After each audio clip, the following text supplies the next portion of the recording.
Hi, I'm Warren Senders, and this is Cool Tunes for a Hot Planet. With me today are Fran Schulberg and Stephan Crawford. They are the motivating forces and inspirations behind the Climate Music Project, climatemusic.org. They're based in the San Francisco Bay Area, is that correct? And the Climate Music Project has been in operation now. I think you've just celebrated your 10th anniversary, is that correct? Correct, yes. Well, it's great to have you here with us. I'm looking forward to hearing about your work. Why don't you start by telling me a little bit about the past 10 years of the Climate Music Project? How did you get started and how did you get to where you are now? Stefan, as founder, I think you should explain how Sure. you got where we Well, were. hi, Warren. And again, thanks for this invitation. We really appreciate it. Um, the Climate Music Project started 10 years ago here in my studio. Um, I was indeed the founder, although we're a very flat organization, so everybody is equally important in the organizational structure. And I was just at a place where I was very frustrated by the fact that I had been to my first climate change events back in the, I hate to say this, back in the 1980s. And fast forward to 2014, we were really still in a not where we should have been in 2014. And so I had just finished a master's in environmental sciences, and I'm also a studio artist. And so I wanted to do something to combine those two sides of myself. And I came upon the idea of music just one night in my studio by banging a metal rod on my workbench as I was mulling something else over. And that banging of the metal rod suggested a rhythm, and the rhythm suggested music. And so that was really the moment where it came to about. And then what I did is I made a very crude model on GarageBand, and the first person I showed it to was Fran. Fran, do you want to take it from there? Sure. So Stefan and I, in our earlier careers, were colleagues working in different. I was at a nonprofit. Stefan was at a government agency, but we worked closely on a lot of issues. And he would come over and meet with my colleagues and I periodically. And he one day came over and he said, "I had this idea. Do you think there's anything to it?" And he played me this crude model. And I thought maybe. I wasn't sure. I'm not a musician.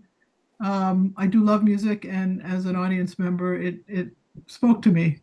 So then Stefan came up with this idea of doing a trial, effectively, of bringing together uh, a composer, a few musicians, and some scientists together in a room. We Yeah, fortunately came up with an amazing composer who had worked in collaborative projects before. And so he was open to the idea, and we had two incredible scientists from Lawrence Berkeley National Lab. Um, and we basically put him in a room, locked the door, told him where the key to the restroom was, and gave him some food and water and said, in 8 hours, you have to come up with something. We're going to have an audience here to listen to what you. No, there there's actually nothing like having inadequate rehearsal time to get the creative juices flowing. there actually was a lot of luck involved, because it was just lucky that we happened to have the right people in the room, and that was completely blind selections. I mean, I did a little bit of research as much as I could, but we had to get people who were willing to do it. It was a strange request, especially for senior scientists to come to a studio, spend their Saturday and the Civic Center of San Francisco in a kind of a dark studio, and then have to present something at the end of the day to a test audience. But luckily, we found the right people, and they really quickly congealed came together as a really great team. And that team, after this first performance that night, there were tears in the audience, and we knew we had the proof of concept. And then that same team stayed together to create the first piece, which premiered a year later. So neither of you are formally trained in music. Is I that I correct? I I'm a lifelong student of music. Mhm. That's all I'll say. I won't say I'm a musician. I'll say I'm a lifelong student of music. I've been studying music my whole life pretty much, but I'm not a professional musician. Okay. No, I'm a professional audience member. I enjoy music, and but I don't perform. But I should also mention, I thought this where Stefan was going, that these people that were there for that very first test are still involved with our organization. They obviously were also moved by the impact that this had on the audience. And just to refresh my timeline, what year was this that this first piece unfolded? 2014. 2014. So you're now in your ecadecimal year. Yeah. Well, 2014 was, this to be clear, 2014 was that test performance. In January of 2015, we became formally we became an organization, and in November of 2015, we premiered our first public piece at the Chabot Space and Science Center in Oakland, California. So your whole remit is to work together with audience members and musicians and scientific professionals in finding ways to do what exactly? To catalyze the discussion? How do you do that? So we create what we refer to as science-informed music. So the music is that we present comes about as a direct collaboration between a recording artist or a composer and a team of scientists. And the whole idea is to make the science come alive in a visceral way, in a way that's even personally felt, to help to communicate the urgency of action on the climate emergency. We also, let me just say, we're very much about, although the music is at the centerpiece, we're very much about climate action. So we're not just putting on concerts because they're interesting examples of sort of experimental music. We're putting on these concerts to move people, to emotionally move people, and then to funnel or channel that emotional energy into resources for action. We'd like to say that it's not a hearts and minds approach, it's a hearts to minds approach, where you first engage the heart through an emotional impact, and then that engagement then opens or allows people to see things intellectually from a different angle. It's certainly something that we always contend with, at least those of us who have an abiding, deluded faith in the power of rational argument, that offering rational arguments as to why we're correct never seems to work. And that, mysteriously, that seems to be the one idea that we are not able to grasp. No matter how many times studies proving that rational arguments don't work are presented to us, we continue to believe that they do. Yeah. Well, Fran, tell me if you correct me if I'm wrong, and please elaborate on this, but I do believe that the reason these scientists work with us is because they've been frustrated that their work is not really getting out beyond the bubble of the peer-reviewed journal world. And this is a way to reach a broader audience. Fran, would you agree?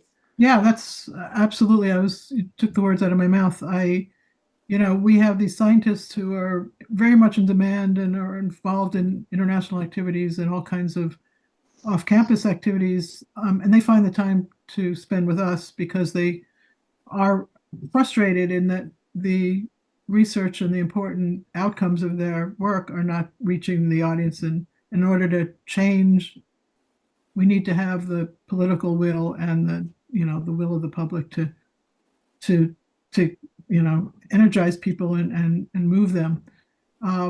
I also want to mention that in all of our concerts, we also have an opportunity for audience engagement. So they engage with the scientists, they engage with local activists, they engage with other folks that will help them understand what steps they can take as individuals or within their own communities, whether it's within their universities or their congregations or their neighbors, so that they can make a difference. Mm-hmm. Do you have any particular interesting stories about participating scientists who had meaningful experiences doing this? We just have the anecdotal stories that they tell us that for example, one of our lead scientists, who's again one of the world's leading scientists, said he must have given 200 lectures in his lifetime, maybe more, and nobody ever came up to him afterwards and said, what you told me changed my life or changed the way I'm going to live my life or take action. And after every one of our performances, somebody will come up to him and talk about how this was so meaningful that it changed them. It changed their perspective. That must be an absolutely extraordinary experience for them. Scientists, by definition, a scientist shouting is saying these data are concerning, or these numbers are statistically significant, and that's what constitutes a shout in the scientific world. But audiences for music and performance go expecting and hoping, at least in the most part, to be emotionally moved, to be taken somewhere else. And so for the researchers and the scientists to go along on this journey and to be part of that journey must be a very significant experience for them. Yeah, unfortunately, we don't have a scientist with us today, but I think you would find that if you talk to them, they would. But I think that's borne out by the fact that, as Fran mentioned, the science team that we have has remained remarkably stable over the years. We've only added to it. None have dropped away at this point. So that has been, I think, a proof of that concept. Can you give us the names of the scientists who are presently working with you? Yeah, they're on our website as well. Okay. It might be the easiest way, but we can. Yeah, so they would be, I mean, I can just tell you real quickly. Just go ahead, read them off, and we'll use it or not, as the case may be. Yeah, so it's Dr. David Ackerley, who's at UC Berkeley. He's the dean of the School of Natural Resources. We have Dr. Wendy Silver, who's working on our current piece right now, where we have a new piece that's just about to come out. We have Dr. Garrett Boudinot as well. And then he is actually at a company over in Brooklyn. He's a founder of a company, but he's also a climate scientist. And then we have Dr. Allison Markline, who is out here in the West Coast. She actually worked in Wendy's lab, and now she's at also a company, a company startup. And then we have Emeritus, who's also very much engaged still, Dr. Bill Collins, who is at UC Berkeley. And Tapio Schneider. Oh, yes, of course. Yeah, I'm sorry. Dr. Tapio Schneider, who actually worked on our violin concerto, and also the Be Cool campaign, and he is at Caltech. Mm-hmm. And then, do you have a similarly stable of composers and musicians? No, that's exactly what we don't want to have. In the sense, I'll put it this way, in the sense that the ones that we've worked with before, they're also performers, and so they tend to perform the pieces that we've already created with them.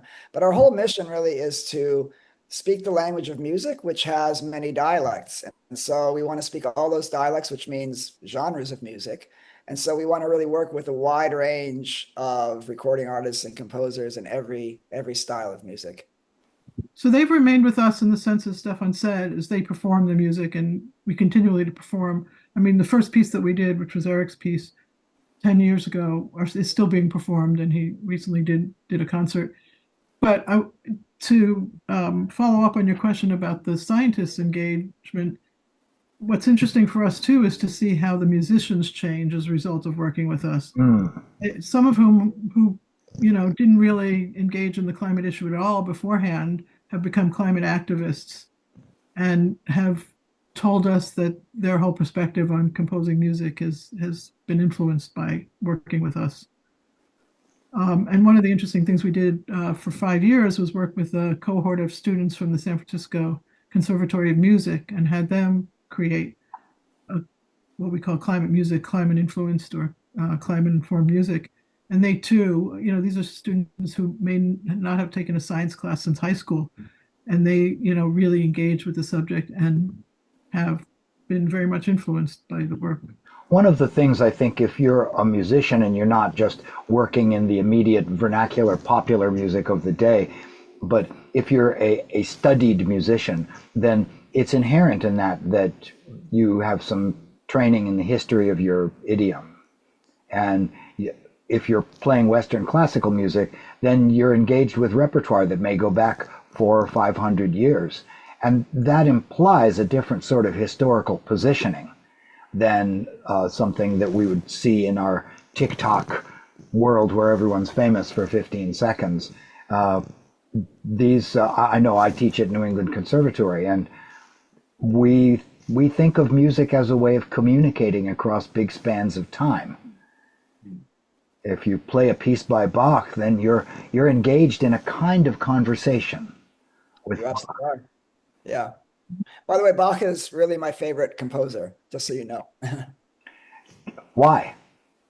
Because, he goes back to my earliest memories. I mean, my dad was a very accomplished musician, and I remember one of my earliest memories is sitting under his piano bench on Sunday mornings as he played Chopin and Bach. Hmm. And I followed, with my studies right after that, pretty much. And so he's a composer I still play. I'm trying to introduce myself to the 2 and 3 part inventions. So he's just has a special power for me. Wonderful. So you've got an important event coming up in early November. Why don't you tell us a little bit about that? So this is the first in the 2025-2026, what we're calling Eco Echo series. It's a series of concerts that are being organized live in one location, but then being live streamed to groups of audiences around the country. So we're asking whether it's universities or museums or congregations or people in their living room to gather a group together to watch it, the live stream together, because we recognize that it's different having that experience as a group as opposed to sitting in your living room and watching it individually, and then providing guidance on having local conversations about how the group, the audience together, can take action in their community, meaningful action in their community. So this is not just a one-off performance and everybody goes home. The idea is that you're sort of sinking the hooks in folks and getting them to do follow-up and getting them to stay engaged. Absolutely, and it's an opportunity for a group in New York to engage with somebody in Chicago, or and learn what other organizations are doing across the country, and to be part of a bigger group. There's something about other people taking action that's very motivating, we believe. It's hugely important to know that we're not in a void and we're not the only people who feel this way. And climate activism sometimes can be terribly lonely. It's remarkably hard to get people to care. Yeah, and if they do care, even if they do care, it's remarkably hard to communicate what individuals can do or what people in a group can do, because I think people feel either overwhelmed, or they feel like it's too far down the road to worry about right now. And so the idea is to get people to understand that the urgency is there, but we have the solutions. Mm-hmm. The scientists are very clear the solutions exist if we'd only, be willing to move forward and take action. So on November 8th, what's actually going to happen? Let's say I'm in a room full of people and we log on, or we do whatever we need to do in order to be part of it. What will we see and how will we be engaged? Stephan, do you want to take that one? Or you want me? Sure, yeah. So you'll essentially access the stream, and then there'll be some messaging up front before the actual program begins.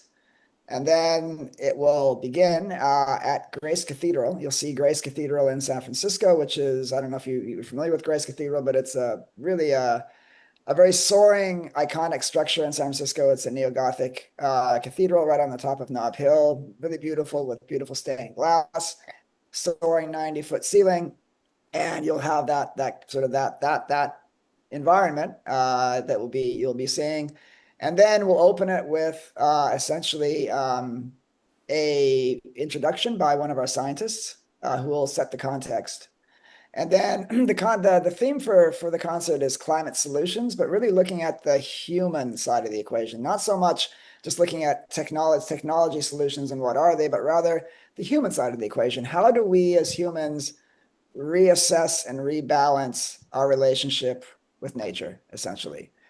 Because that goes a little bit deeper than just fixing the problem. There's a deeper problem here. We see climate change really as a symptom of something deeper. Because normally you would think it's not natural for a species to consciously destroy its environment. I mean, it's just I can't think of another species that actually does that. That's successful in any way, and get around for any amount of time. So the scientists will set the context. We'll have an MC as well who will be keeping the program going. The first piece up will be a piece called Odyssey, and there'll be a little intro video that explains what Odyssey is and how it came about. Now I see here on your website that it has a slightly punning spelling, Yes, uh, and the composer is Eduardo del Signore. Is that yeah, correct? Hmm. that's right. He's from Uruguay originally, and he's really a wonderful, wonderful composer. He's very versatile, and he's a really he's collaborated with a lot of really important artists around the global artists essentially. And so we really are honored to have him there. He's both the composer and he'll also perform it. And that piece really looks at, again, it looks at climate solutions, but looking at two different scenarios. One, where we actually work to solve the problem, and one where we don't, and what the difference would be. And then what would it take to get to solve the problem? What are those solutions, and how much of a difference would they make? And then the piece ends with sort of a meditation on the beauty of the natural world. It takes you around the world and just looking at just beautiful, beautiful. What a gift we've been given in this planet, essentially, just to remind people of that. And then we're going to have after that piece is over, we'll have a little bit of an interlude where we'll do a little bit of an audience engagement, which we're still developing right now, where the audience will have a chance to weigh in some way. And then the second piece will be introduced, and the second piece is by Scarlett Rivera, composed, and it will be performed by Scarlett Rivera. And if those people who are Bob Dylan fans will certainly know the name because she was a close collaborator of Bob Dylan in the 1970s.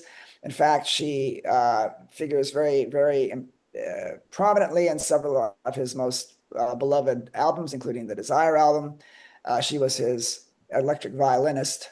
But then also went on afterwards to really have her own very successful international career. She's collaborated with about every major recording artist you can think of over the last 40 years, essentially.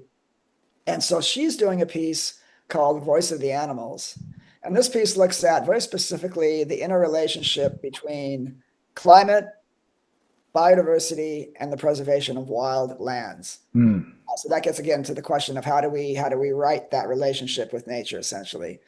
And that piece then there'll also be an intro video, and then that piece will run its course. And then after that, we'll be having a conversation with really some leading voices on the theme of the concert, essentially that climate solutions, but the human element, the human angle. Then after that, there'll be another opportunity for the audience to engage. There'll also be a question and answer session with the panel up on the stage. And then after that, we'll be having what we call a surprise performance, but I guess we don't need to make it a surprise. We're having a youth choir come in to sing a very uplifting climate action anthem called I Want to Be Cool. And it really is something that we're hoping will get people really in a more joyous place, in a more we can do this kind of place, because the song really it acknowledges where we are, the bad place we are, but it also acknowledges I think the theme really is working together. There's nothing we can't do, essentially. So the idea of coming together, everyone coming together, we need people to come together on this now. And then after that, then the formal stream will end, and the streaming sites will have the opportunity then to have their own either just simple conversation. Some streaming sites have gone way beyond that, though. Some streaming sites have done whole symposia, like, for example, University of Illinois has done, they last time did a big symposia around the stream where they had the community come in, speakers, and they did a whole other hour-long event.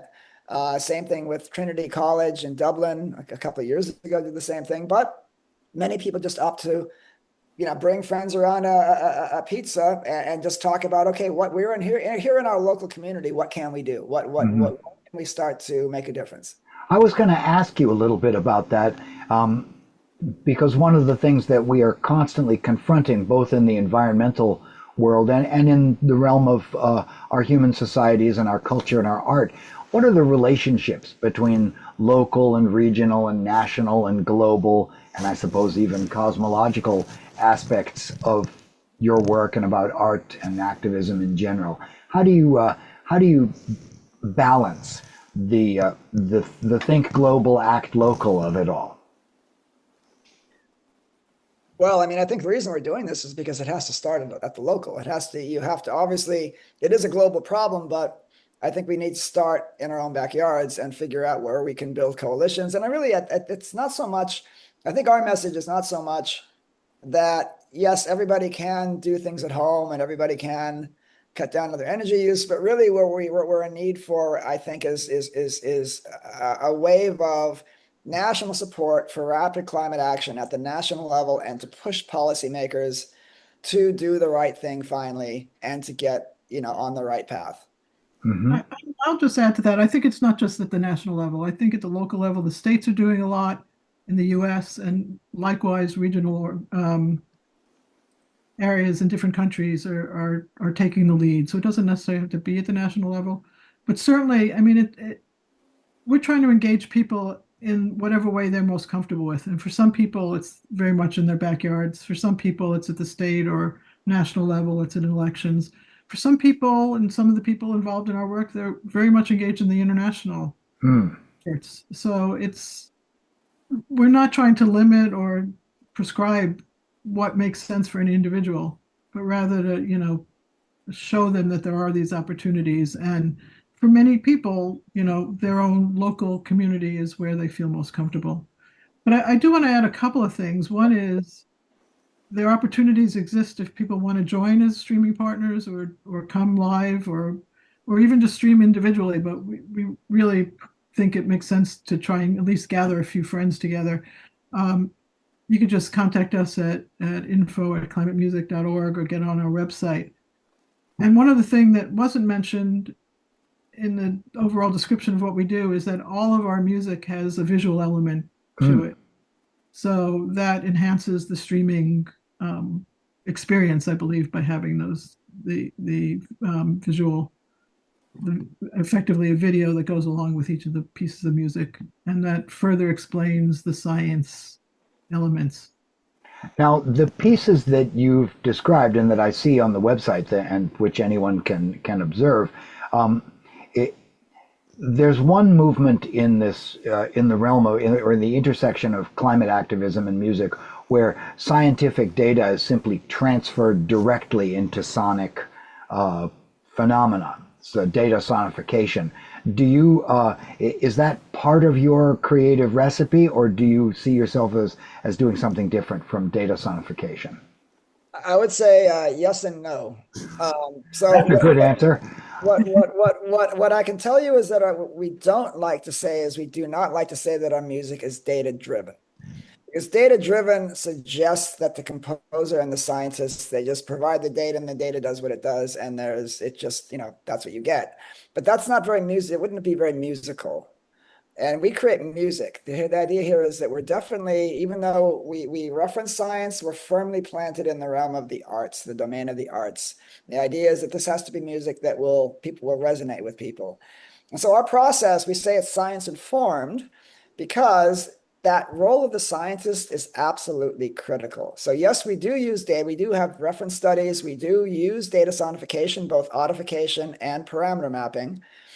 But that's always within the context of a conversation between the scientist and the recording artist. Because, for example, if you wanted to sonify an increase in temperature for 0 to 4 degrees compared to pre-industrial level, if someone were just if it was just data driven, it would just go up a scale, A, B, C, D, and it wouldn't sound like much. It wouldn't really convey what that data actually means in the real world. The fact that a 4-degree warmer world would be nothing like where you started from. It would be, and that's actually our very first piece.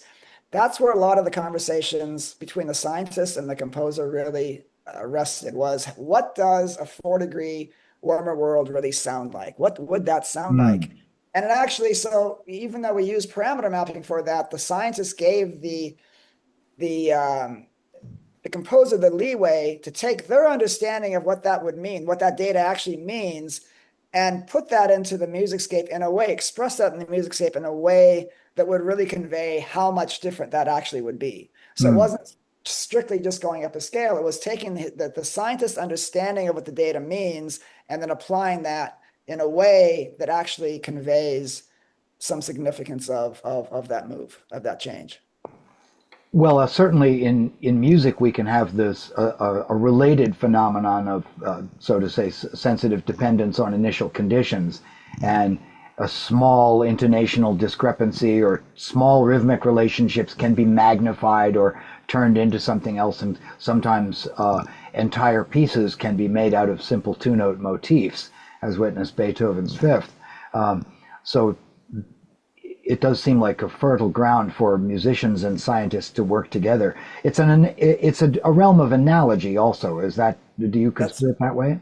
Very much so. absolutely yes. Absolutely yes. Talk a little bit more about the kinds of analogies that your resident composers have to make, and that what do scientists have to do in order to communicate? Well, Fran, you just No, I was just going to say, why don't you talk about Icarus and how those parameter mappings worked to. yeah. So, for example, yeah, parameter mapping is one of the techniques that we like to use, and that's again simply, I'm sure you know what it is, but let me just quickly say that it's where you take data parameters and map the data parameter to music characteristics in the music, the score essentially. So we have our second piece was called Icarus in Flight. It was by Composed by Richard Festinger. it's for chamber music. It's a piece for string quartet, and it looks at the three human drivers of climate change over 200 years, starting in 1880 and then going all the way out to 2080. So you first using historical data and then using model data, essentially looking ahead into the future. And what he did, he was very, very creative. He took, for example, he was working with population data. And in that particular case, he mapped population data to the density of musical events over time. So such that as the population increases, the music starts to sound more crowded per unit time. And then also, as a result, also gives the impression of speeding up, which is not. And then he took carbon emissions and decided to map those to pitch, but not pitch starting low or high and then going the other direction. But he started with pitch in the middle, sort of like a middle C, for example. And then he went both as carbon emissions rise, the pitch both drops and increases. So you start to hear increasingly lower pitches and higher pitches until when you get to a very high emission scenario, you start to hear these really low rumblings, but also very high pitches. And nothing in between? And nothing in between, right? Well, there's some things in between, but you hear these. That's the role of the carbon emissions. You hear them, because there are other parameters as well that are doing their thing. And then for land use change, he used specific playing techniques, so sol pentacello, pizzicato, and tremolo. So as humans start to change the way, change natural landscapes for human purposes, you start to hear these techniques increasingly pepper the piece. And so you can actually, each one of those three drivers, human drivers, you can actually easily pick out in the piece, and you can follow it over those 200 years. It works quite well, actually. But the interesting thing also is that he's done it in a way that if you didn't know that there was data involved in this piece, it would still sound like a really compelling piece of music. But it's also emotionally compelling, and you know that something's going on. And I should mention that in most, if not all of our pieces, in the projections of the future, the composer provides two options. So if you look at like the IPCC data, they give you different potential pathways. And so the audience can hear what the world would sound like if nothing is being done, or if we just continue on the current path. But then they can also hear an alternative, which is obviously a lot more pleasant if people do start taking the sorts of actions we need to address climate change. So it inspires, I think, the audience when they can hear the difference of what the future would sound like.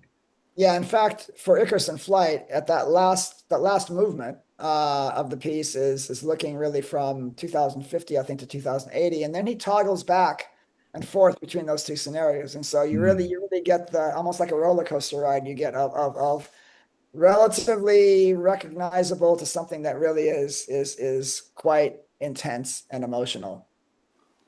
with the visuals reinforcing that message. But yeah, exactly. Now you have a few other pieces that are listed on your website. Tell me about Eric Walker's Climate. That was our first piece, and that was the one where Eric Walker was the first person, our first composer, and the one that did the experimental performance with us. And then he went ahead and created our first piece with our science team, which was premiered in 2015. It looks at really the physical science of climate change over 450 years, from 1800 to 350 to 2250, essentially. And it looks at the parameter. He uses parameter mapping, and it really is mapped to its carbon emissions, temperature, so near Earth temperature, atmospheric temperature, and then Earth energy balance are the three things he looks at. And it really follows, the visuals follow really the history of the United States, essentially, and then into the future. And it's a piece that is a really difficult. I mean, it's both beautiful, and there are parts of it that are really, people have described it as being a little bit like Pink Floyd. But there's also almost like a sort of a modern classical element at the beginning when the stagecoaches are going across the prairie, and then it just gets shredded by the data, and it becomes something very that's very intense. And we were a little worried that people would just walk out, because we were worried that it's a half an hour long. So we were worried that last, say, 15 minutes, people just couldn't take, and they would just get up and leave. But again, we've been very lucky, because the composers we've worked with have just been really, really skilled and very, very creative. And he's made the piece in such that even though it gets shredded, it retains its musicality. And at one point, for example, there's a part where, this is, I think, the year 2200 or something, where that initial theme, that beautiful sort of a bucolic theme that was just a violin, tries to come back, but it can't quite come back. You can hear it still, but it just is trying to come back, and it can't come back.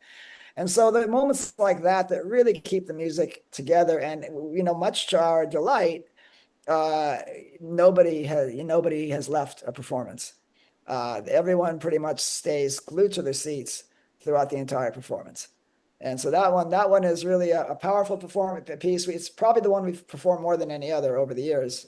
We even took it down to Mexico City for a World Bank event in 2018. And we just performed it in Florida in March. Going right into the belly of the beast, huh? Well, yeah. It was definitely a community that we were delighted to be in, and we were also delighted that it was well received. So. And that piece also reinforced the idea for us, and that audiences are going to be moved to take action. People were so engaged in the discussions following those first two concerts. They didn't want to leave. We had to get kicked out of the venue, and we had people volunteering to work with us, and it was really, that to me was the real proof of concept. It was the first two concerts. Some of the work that you're doing on integrating music and scientific information and climate information and audience discussion, it reminds me of someone that we also profiled earlier this year on this podcast, Lola Perrin in the UK. Are you familiar with Lola's work? No. She is a pianist and composer, and arranges for climate data to be in newsworthy form, that is, news articles and short scientific abstracts, to be distributed through the audience, and then to have audience members read and talk about, and then come up on stage and share some of their thoughts, and those thoughts are then immediately noted down and turned into compositions by Lola and her team of performers. Wow, that sounds it's really remarkable. It's a very extraordinary initiative. One of the great things about doing this podcast is that I get to meet all of these people, all of whom I describe as heroes. Well, I should say, just before we leave the topic of climate, I should say that our very first performance, we had an audience member provide a reaction feedback that was exactly what we had hoped for. And I should tell you that what this was is a woman stood up in the crowd after the performance, and she said, I was listening to the music, and I was sitting here watching the years go by, because there was a timeline. You could see exactly where you were in the music, what date it was. And she said, I was thinking to myself, this is how the music sounded when I was born. And then this is how the music sounded when my daughter was born. And then this is how the music might sound when my granddaughter could be born. And she said for the first time, it took an issue that had been somewhat abstract for her and dropped it into the arc of her family's own history. And so that really was, I think, that was the perfect response and gave us, I think, really the confidence that, yeah, we're on the right track here. That's wonderful.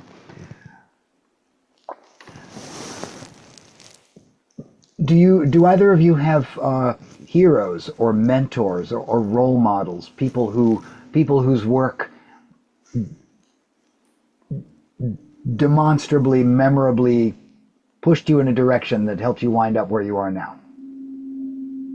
Fran, why don't you go first? I absolutely do. Fran, why don't you go first? Well, I wouldn't say that my mentors pushed me to where I am now, but certainly pushed me into the environmental movement.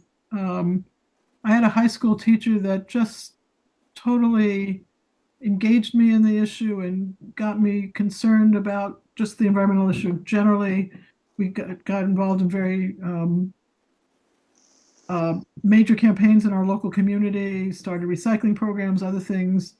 Where are you from originally? Long Island, New York. Oh, okay. And, that started me on a path which led me to studying environmental studies in college, going to law school and doing environmental work and spending an entire career on international environmental issues. As I said, I'm not a musician. I've been involved in climate issues over the last 20 years or so. Before that, it was other international environmental issues. And I have to say that we had a college professor who was well ahead of his time, getting groups of students engaged in the community and doing real practical application and not just studying the issue in theory. And Stephan mentioned he did his first climate event in the 1980s. In 1976, as a project, we built rooftop solar collectors out of radiators and talking about the need to use renewable energy. And I kind of circled back to It climate can issues. get kind of heartbreaking thinking about all the time that we've lost. Stephan, tell me about some of your big people. Oh, I mean, there's so many. I've been very fortunate to have had mentors. I mean, both when I was in school, professors who really, I think, opened so many doors for me and enabled me to do the exploration that I've done over the years. Sort of kind of combining uh, this combination of arts, the world of the arts, and then the world of science and also sort of public policy and things that I've inhabited over the years. And it's just as a result of those few people. And then also there were people who I don't even know really that I just have so admired their work that have been an inspiration. I mean, I can think of a few really. E.O. Wilson, for example, Hmm. the Harvard biologist. I really, really admired him when I was a student in Boston. In grad school, I had the opportunity we did a symposium and we invited him. He actually came to it. And I just so admired his work, his life work, and it made a big impact on me. And really was one of the reasons I went back to school to get this degree in environmental sciences. And then also, other people like David Suzuki, the ecologist, the Canadian ecologist, or in the climate movement, there's so many as well. There's so many people doing great work. Bill McKibben, for example, Hmm. um, that you just have to, again, these people are truly heroes. Have you had to change your approach over the past decade as our media and political environment has gotten crazier and more fragmented and more ideologically fraught?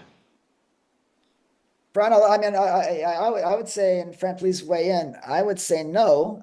We are changing our approach somewhat because we are coming out with a second generation of climate music. The piece we're working on right now is going to be the first sort of example, which is more from music as more of an active experience. I mean, music is never a passive experience because even if you're just sitting in an auditorium listening to it, you're still participating because you can feel the sound waves, you can feel it. I think you're still, it's still active, but I think we want to take it a step further and really have music where the audience can get more directly involved, whether that's because they can get up and dance to it or it's because we're taking pieces of the music and sort of disseminating them through multiple channels that people then can respond to. This new piece is on climate solutions. It's with an artist named Rain Stern. That's Raine Stern. And it should be done in about a month or so. But that'll be the first piece that we're really going to be, this is the will be part of our second generation, again, more active engagement. If you've been active for a decade and you're just starting your second generation, then you clearly have a slower gestational cycle than a lot of organizations that go through generations 3 or 4 a year. Well, but that's just the nature of the fact that this is very labor intensive work, and also we're a small nonprofit with a very limited budget. And so, we're mostly, even though Fran and I do the day-to-day stuff with a small team around us, and then we have about 35 people across the arts, sciences, technology, and public policy that are associated with the work, our work, and do some aspect of the work. But almost nobody is being paid, including Fran and I. Neither Fran and I are getting paid for this either. So it's just, we would love to be able to accelerate it, but right now it's just where we are. But I also want to get back to this question of whether the political climate's causing us to change our work. Our focus, there's clear evidence that there's a majority, probably a large majority of people in the US and around the world that care about climate and are aware of the issue and are concerned about the issue. And there's a small percentage who are very active already, and there's, some small percentage that, you'll never convince, the climate deniers, whatever. But that majority of people who are concerned about the issue are still there, even though the bigger political climate has changed. And that's really our target audience. So those people who know and care but are not engaged because either they don't understand what they could do, they don't understand that it's an urgent issue, or they're just, they have other priorities at the moment. And it's to get those folks involved and engaged, and that has not changed. And I believe statistically the numbers of people that are concerned have not wavered with the current administration. That's just not being reflected in what we read about in the newspapers. It's certainly the amount of distractions that are being flung into the air has multiplied a millionfold. Yeah, and you can also argue, I think, that because so many federal resources have been cut or have been disappeared, that there's more of a gap that has to be filled by organizations like ours, where there's really an opportunity to bring the science to the public in a fresh way that is not going to be disappeared, and will hopefully help people reconnect or connect for the first time with that information. Are there individuals or organizations working in this same space nowadays that you think that I should know about, that we should know about? We have a very close collaboration right now with Music Declares Emergency, which was initially out of the UK. You probably know it, I'm sure. Yeah. Yeah. So we have a very close, we're doing a major campaign, climate action campaign with them called the Be Cool campaign. In fact, we just installed our first solar array on a rural school in Nigeria through that campaign. And we're going to be looking to pair schools in the United States with schools starting in Africa, but also other places that need help. And we found that putting that solar array on this school, an 8-room schoolhouse, including storage, including wiring, including training, was just over $3,000, which is, and when we found that out, we thought, you know what, this needs to be scaled. And so we're actually working together with some other partners to build out that program now as well, so that we can actually, help these students not only connect with each other and talk about climate across borders, but also then provide something very tangible to these really poor students who otherwise are not going to get much of an education. That's fantastic. You mentioned there are a lot of organizations that are trying to finding ways to use the arts to engage people in music, but also in fine arts. We work very closely with someone in Chicago whose website is Environmental Graffiti spelled with a PH, who takes the same data sets that we use, from the IPCC and other peer-reviewed sources, and creates incredible abstract art, which at first glance doesn't look like anything other than beautiful art, but it's actually based on the science, and then you click on the art, and it shows you the scientific basis behind it. And that art, she's somebody who just wants to get the message out, so she makes the art available to almost any organization that wants it. And I, And what we keep realizing over and over again is that the bulk of that message comes through in realms of emotion, in realms of feeling, not in realms of ratiocination and orderly linear argument. Tempting though it is to put all of our information in orderly linear arguments and think that we've done our job, it never does seem to work. How do the two of you stay sane in a world that's gone increasingly mad? you're presuming we are. Yes, let me reframe that. Assuming that the two of you have remained sane, how did you accomplish it? How do you accomplish it?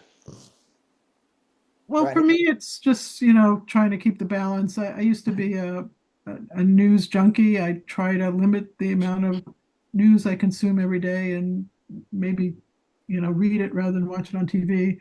Make sure I get out to nature and spend time outdoors and spend time with people that energize me, that are sources of keeping my sanity. And I fortunately have a lot of good people around me that provide that. That's great. Stephan, how about you? I'd say all those things that Fran has mentioned, but also, I mean, I'm sure Fran, this is for you too. I think this work keeps me sane because I have the feeling that we actually can reach people and to do our part to help get us to a better place with this issue. And then I'm also a studio artist, and so obviously when I'm not doing this, then in the evenings, weekends, things, then I'm here in the studio working on. And we both get involved in other activist activities from time to time, or as we have time to do it. I mean, this is a full-time job for us. Oh, yeah. So the time is limited, but we recognize that there are other organizations that we can provide valuable support to, and we do. Well, work of whatever sort expands to fill the time available, and if it's meaningful work, then so much the better.